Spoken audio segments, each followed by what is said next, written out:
Bismillahirrahmanirrahim. Assalamualaikum warahmatullahi wabarakatuh. Selamat malam sahabat Deep Institute dimanapun berada. Ketemu lagi dengan saya Dedi Iskandar Batubara dalam podcast kita yang edisi kali kesekian lah ya.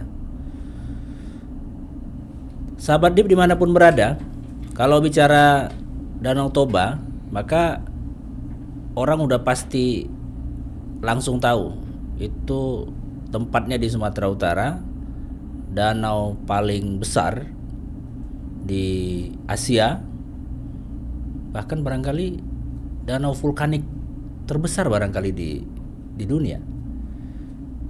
Ketika bicara Danau Toba, maka orang juga pasti akan langsung tertuju kepada sebuah wilayah di mana kemudian orang bersuku Batak banyak tinggal di sana. Tapi ternyata tidak hanya itu. Kalau bicara soal Danau Toba, ternyata ada mutiara lain yang tersimpan dan terpendam dan belum kita eksplorasi dengan maksimal. Mungkin sebagian besar kita tahu nama Andaliman. Saya juga pada waktu ada kegiatan di salah satu kawasan di Danau Toba, saya disuguhi ikan Danau Toba, ikan air tawar, kemudian disiram pakai kuah andaliman. Masya Allah, rasanya nikmat sekali. Kalau bicara soal makanan, ya memang tema kita kali ini soal nggak jauh-jauh dari makanan, tepatnya The Lake Toba Tea. Nah, saya menyebutnya begitu. Andaliman. Untuk mendiskusikannya, saya sengaja mengundang tamu istimewa. Namanya Ibu Intan Damanik.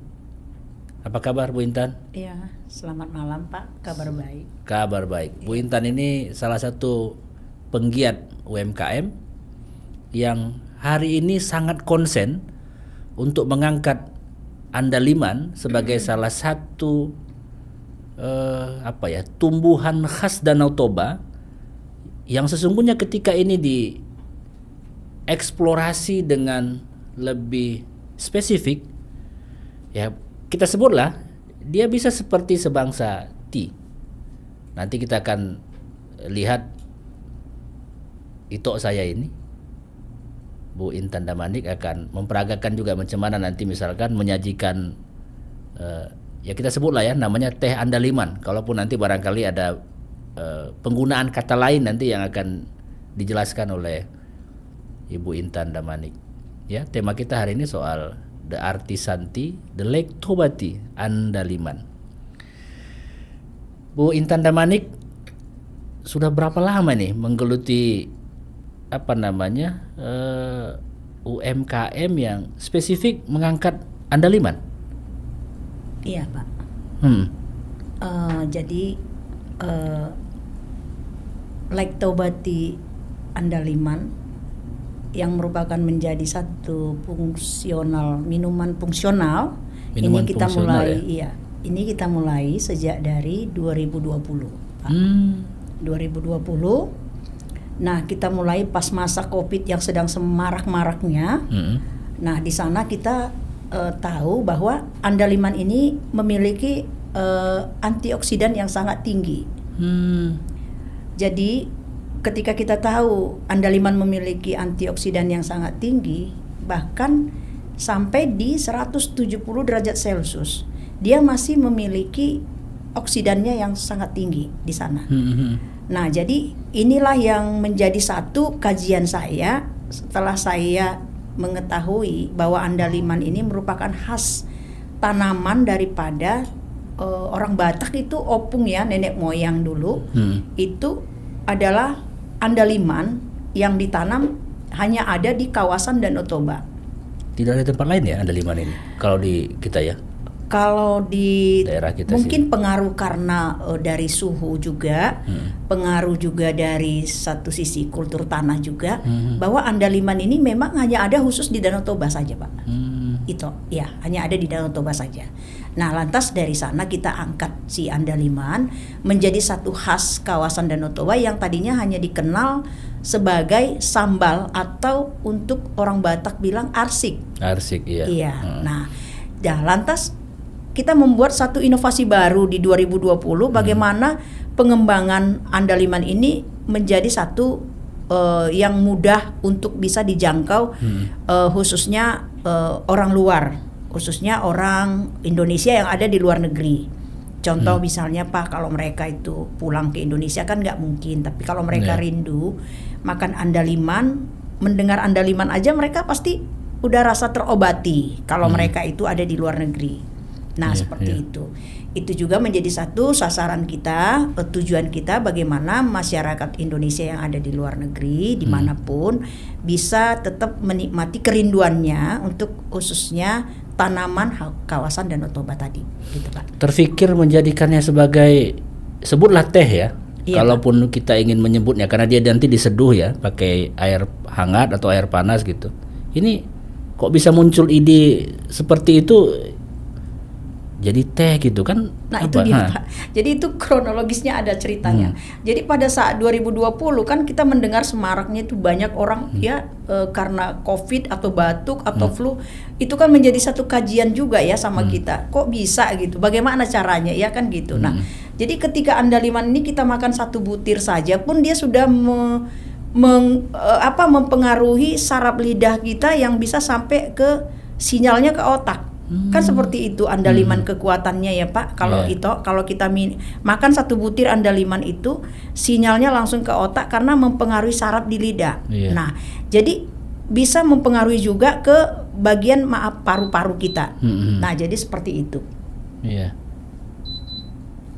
Lantas dari sana kita mulai bagaimana kita ciptakan ini ya supaya bisa ini menjadi minuman yang sehat dan segar gitu. Nah, lantas kita mulai interaksi membuat satu gerakan, kita langsung dengan senang hati melakukan masa-masa Covid dan alhamdulillah puji Tuhan bahwa teh kesehatan yang memang bisa kita angkat dari Danau Toba itu untuk bisa ke dunia bahwa nilai daripada andaliman ini sangat tinggi untuk bisa mengangkat si Danau Toba tadi, seperti itu. Jadi ke Danau Toba bukan hanya melihat danau, tapi juga andaliman. Iya Pak, seperti itu. Jadi kalau misalnya ada orang datang ke Danau Toba itu kan kita tahu sama-sama bahwa kalau pulang itu nggak ada khas yang namanya oleh-oleh dari sana. Itu mungkin kita tahu hanya mangga atau seperti pisang, toba, seperti itu. Tapi yang namanya khas yang bisa sampai dibawa ke luar negeri itu sepertinya nggak ada sama sekali. Pulang lepas.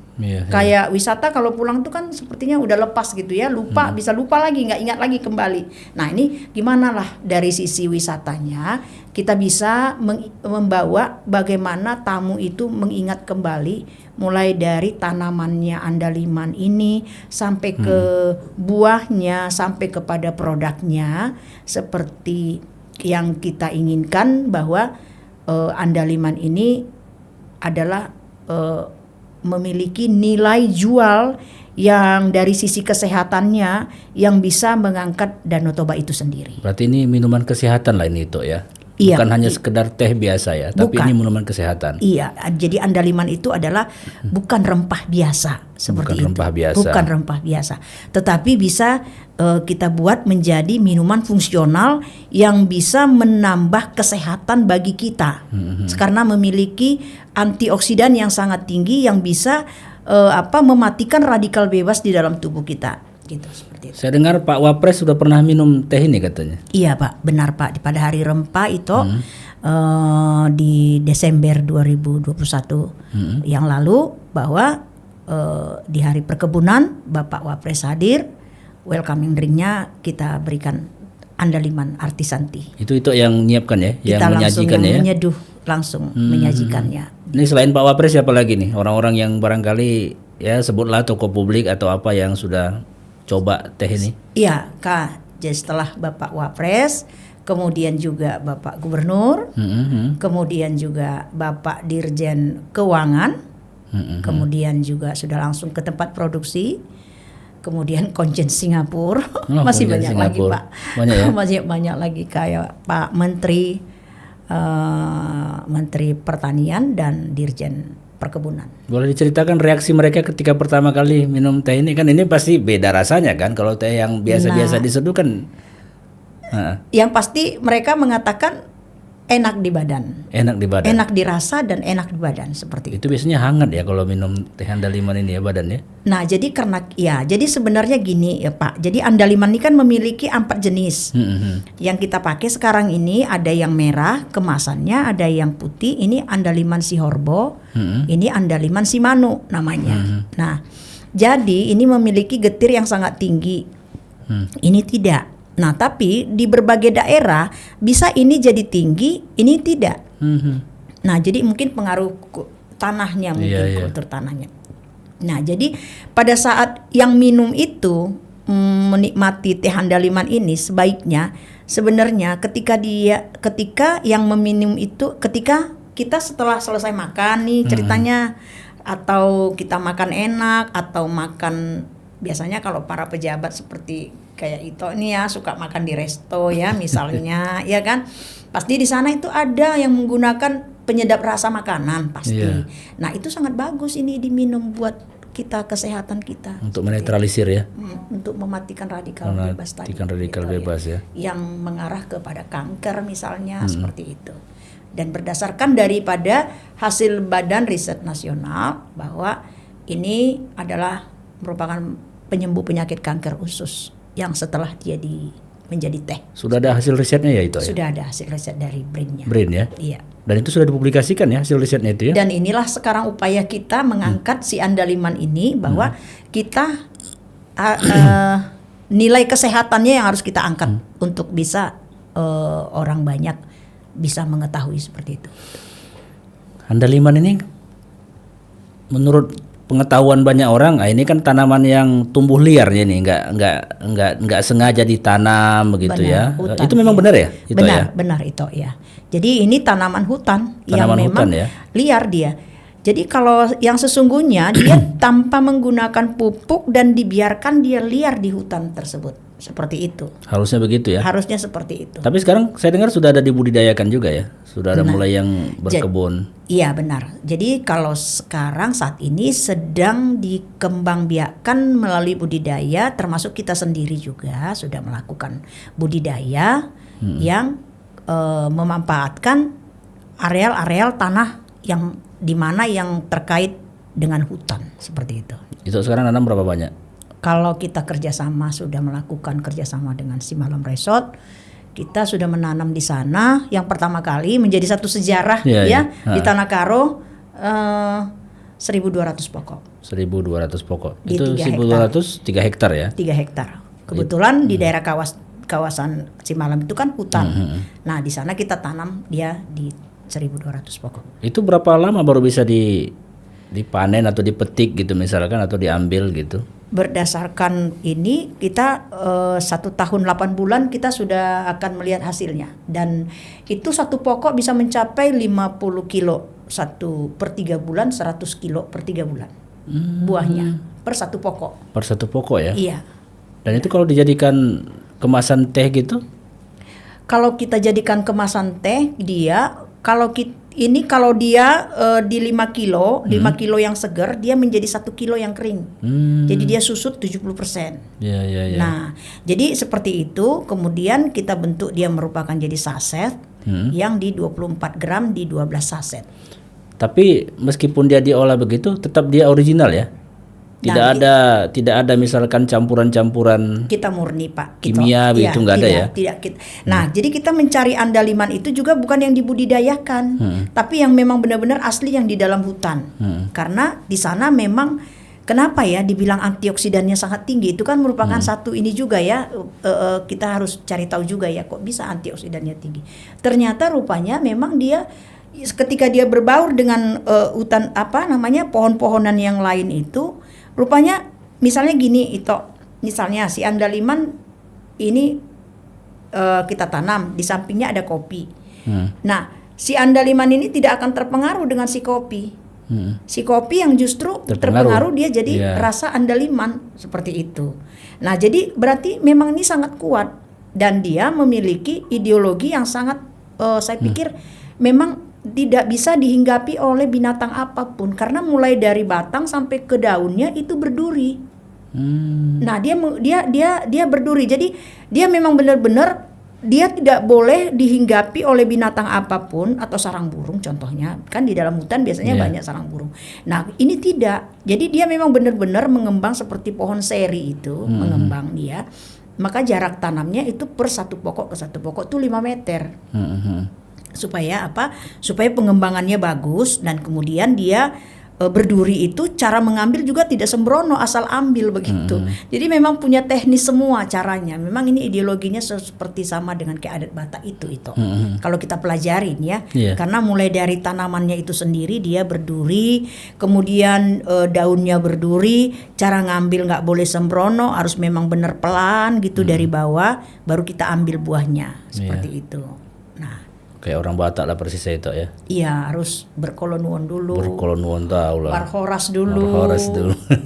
Bertata krama dulu soal marga apa, dari mana asal usulnya begitu. Betul. Seperti itu andaliman ini memang benar. Jadi saya dengar nih itu kan barangkali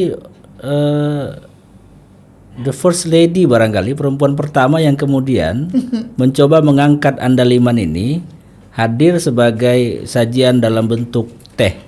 Artisan ya, artisan tea namanya sekarang ini. Saya kira nggak banyak orang yang hari ini mau melakukan pilihan ini. Itu sudah melakukan tahapan apa saja nih? Sampai di mana tahapannya? Misalkan ini kan tentu karena ini produk yang akan kita lempar ke pasar, akan menjadi konsumsi masyarakat banyak. Tentu kan proses produksinya, kemudian izin edarnya, apakah BPOM-nya segala macam ini. Sampai sejauh mana udah itu proses jalan nih? Nah itu dia itu, terima kasih. Jadi memang kalau ditanya yang pertama sekali ini memang pioner. Pioner ya? Ini pioner pertama sekali. Andaliman yang tadinya dikenal semua masyarakat orang Batak khususnya itu adalah sambal andaliman ya atau untuk arsik. Tapi di 2020 ini merupakan alhamdulillah sekali ya. Ini merupakan satu berkah Tuhan ya. Artinya kita bisa mendapatkan satu produk yang pertama sekali kita andaliman itu menjadi inovasi yang baru, menjadi teh saset. Ya, teh saset dia bentuk saset karena supaya lebih mudah ya untuk bisa didapatkan semua orang. Nah, kalau proses-proses tentang bagaimana untuk bisa mendapatkan legalitasnya itu memang prosesnya sangat tidak mudah seperti itu. Walaupun misalnya seperti dikatakan pemerintah itu mudah, tapi realisasinya sepertinya mungkin ada hal-hal yang mungkin itu disebut namanya ya, seperti misalnya kalau BPOM ini saya mengurusnya hampir 1 tahun lebih seperti itu. Lama sekali ya. Lama sekali 1 tahun. Padahal harusnya pelaku UMKM ini diberi akses kemudahan ya kalau misalkan untuk urusan-urusan administratif begitu ya, sehingga bukan, mungkin gini mungkin tidak semua pelaku UMKM itu mengetahui secara digital untuk pengisian apa yang menjadi format daripada BPOM itu sendiri. Nah itu satu pengaruh banget itu sama pelaku UMKM yang maaf kalau mungkin ada yang gaptek, ya kan nggak semua orang tahu. Nah jadi mungkin di situ juga kemarin saya dikasih buku panduan. Nah ketika saya melihat buku panduan itu saya ngerjain sendiri, saya bingung karena si BPOM ini sendiri memiliki bahasa mereka sendiri yang kita tidak dimengerti oleh para pelaku UMKM. Sebagian mungkin di situ nanti mungkin itu menjadi kendala juga sama pelaku UMKM yang perlu dibantu oleh bagian-bagian dinas tertentu atau BPOM itu sendiri yang khusus bisa menolong untuk para pelaku UMKM untuk membuka langsung link atau linknya langsung yang bisa mengisi isian yang harus diisi oleh si pelaku UMKM. Semuanya lebih dipermudah ya harusnya ya. Sepertinya harapan kita seperti itu. Sehingga para pelaku UMKM ini supaya lebih mudah untuk bisa lebih cepat lagi cara berkembangnya mungkin di sana. Ya, itu salah satu yang harus kita bisa untuk menjadi bahan evaluasi juga lah untuk dalam memajukan pengembangan untuk si pelaku UMKM itu sendiri ya. Memang itu. Sahabat Dip, Ya sampai dengan hari ini saya kira problem besar di negara kita ini ketika kita ingin mendorong wirausahawan baru, baik pelaku UMKM maupun pengusaha-pengusaha entrepreneur baru gitu. Kok ya kita kadang-kadang terjebak pada hal-hal yang administratif yang membuat akhirnya bukan malah lebih cepat, malah semakin membuat orang udahlah daripada ngurus repot, payah, susah, udahlah jalan aja lu, nantilah kita pikirkan gitu. Maka bisa kita pastikan hari ini sebenarnya banyak sekali pelaku UMKM itu yang nggak terlalu berpikir penting bagi dia untuk mengurus legalitas dan lain sebagainya. Tapi saya kira ini bagian dari kritik kita kepada pemerintah juga. Mudah-mudahan ke depan akses-akses itu bisa lebih dipermudah agar target melahirkan UMKM baru yang sesungguhnya itu lebih kuat ya ketika dihadapkan dengan krisis apapun, karena dia memang punya daya tahan yang luar biasa lah ketika menghadapi krisis. Dan saya kira itu yang ke depan ini mesti didorong oleh pemerintah kita ke depan. Ya, Tok, saya dengar ini udah ekspansi nih. Udah ada kerjasama sama Timur Leste saya dengar ya. Oh iya itu. Jadi di Hari Rempah Nasional persis di tanggal 11 Desember 2021 kita sudah melakukan MOU dengan Konsulat Timor Leste di Medan. Ya, seperti itu. Kita sudah melakukan untuk kerjasama. Mudah-mudahan tidak hanya Timor Leste, tapi bisa negara-negara lain. Negara-negara lain juga, ya. Saya dengar Pak Dubes Singapura juga ya. Konjen Singapura juga sudah konsumsi andaliman ya, artisanti. Ya, itu sekarang ini stok kita cukup nggak nih? Kalau misalkan nanti ada permintaan pasar yang yang meningkat lah kira-kira gitu. Oh iya, benar itu. Jadi kita sudah melakukan penimbunan termasuk dibilang nimbun ya. Nimbun ya. Karena kan itu yang paling utama, bahan baku. Karena bahan baku itulah yang menjadi satu dasar kita untuk bisa melayani nanti ketika ada orang para peminat yang suka andaliman ya. Jadi gini jadi kita kan sebagai pengusaha usaha kecil ini kan harus berpikir target kita seperti apa, maunya kita seperti apa. Kembali tadi seperti yang itu bilang, kalau kembali kepada para pelaku UMKM-nya itu sendiri, sejauh mana dia menginginkan produk dia itu untuk bisa kembang. Nah, jadi kalau dia karena agak sukar sedikit terus dia agak melempem, ya memang itu proses kan disebut ya. Nah, tapi sebenarnya kalau kita memang inginkan seperti teh andaliman nih, oh iya, kita kan harus bisa lihat nih andaliman. Ini teh peminatnya banyak, bukan hanya Indonesia, mungkin ada di sebagian negara luar juga. Nah, ini gimana caranya kita bisa supaya bisa mempersiapkan diri ketika ada peminat misalnya seperti itu.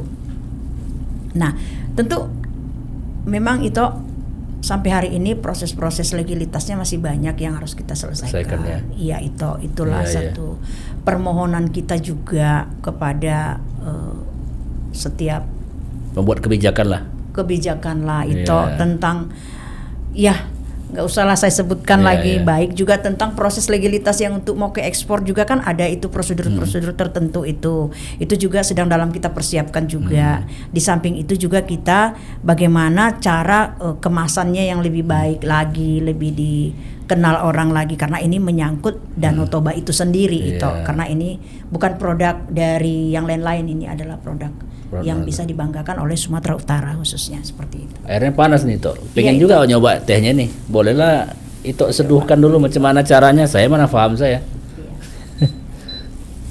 Ya, sahabat Dip, kita coba dulu. Ini karena airnya sudah mendidih. Ini Ito akan menyajikan untuk saya dulu sama teman-teman yang ada di studio ini. Iya, benar. Ini kita bisa coba dulu. Karena ini langsung di situ aja itu ya? Iya, karena kan dia harus air panas mendidih. Air panas mendidih ya? Karena ini banyak airnya ya. Padahal belum dekat, aroma andalimannya langsung Harum ya. Ini. Langsung harum. Iya benar, dia memang harum. Iya. Kita biarin dulu sebentar ya. Aja harum, coba maaf. Iya. Lain dia. Kita biarin sebentar ya. Aroma andaliman. Andaliman ini langsung Harum ya. harum dan langsung ke otak. Iya, benar seperti itu. Nah, jadi memang apa namanya, kalau andaliman ini memiliki 4 jenis tadi, tapi yang sudah keluar legalitasnya dikeluarkan Pak Gubernur pada tahun 2019 ya, si Horbo dan si Manu. Untuk jenisnya, Jenisnya, iya. Dan saat ini kita sedang bergabung dengan Balai Benih Sumatera Utara dengan juga Dinas Pertanian bergabung dengan komunitas petani sehingga bisa keluar dia punya legalitas untuk IG indikasi geografisnya seperti itu. Ini memang gak ada campuran apa-apa ya? Enggak, ya? asli andaliman. Iya. Warnanya memang warna teh berarti ya? Iya. Jadi dia memiliki warna yang serupa dengan teh. Jadi itu kalau kita misalnya pulang dari mana-mana, kita udah punya seperti ini, kita langsung aja seduh. Bisa di gelas atau di teko kecil misalnya, air panasnya mendidih, udah kita bisa menikmati. Mau tidur, minum satu gelas itu sangat bagus untuk menambah stamina kita kan. Nah, membuat kekuatan kita lagi pulih. Fresh lagi. Fresh lagi seperti itu. Sahabat Dip, kalau ada Chinese tea, maka ini ada Lactobati. Lactobati. Iya, seperti itu. Bisa kok, udah bisa. Udah bisa ya? Walaupun dia agak kurang ya. Nggak apa-apa ya itu. Nggak apa-apa, iya.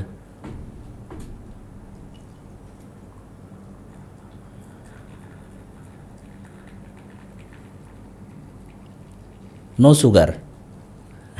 No sugar. Jangan pakai gula. Kalau pakai gula dia beda lagi nanti. Oke. Ini memang sengaja ada. Ini sebenarnya untuk suami istri. Yang tingginya untuk suaminya, yang kecilnya untuk istrinya gitu ya? Ya seperti itu. Boleh itu dicoba. Unik ini gelasnya. Ini gelas untuk suami. Iya. Karena saya suami, saya pakai gelas yang ini. Iya. Kalau untuk yang istri nanti pakai gelas yang ini. Kita coba.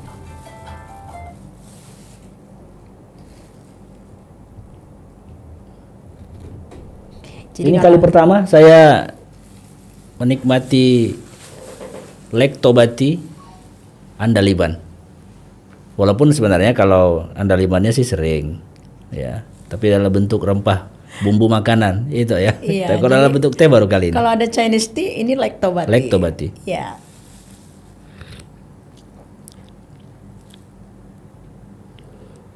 Ya memang rasa andaliman. Andaliman ini memang punya rasa yang khas ya. Teksturnya sangat kuat. Iya. Teksturnya sangat kuat.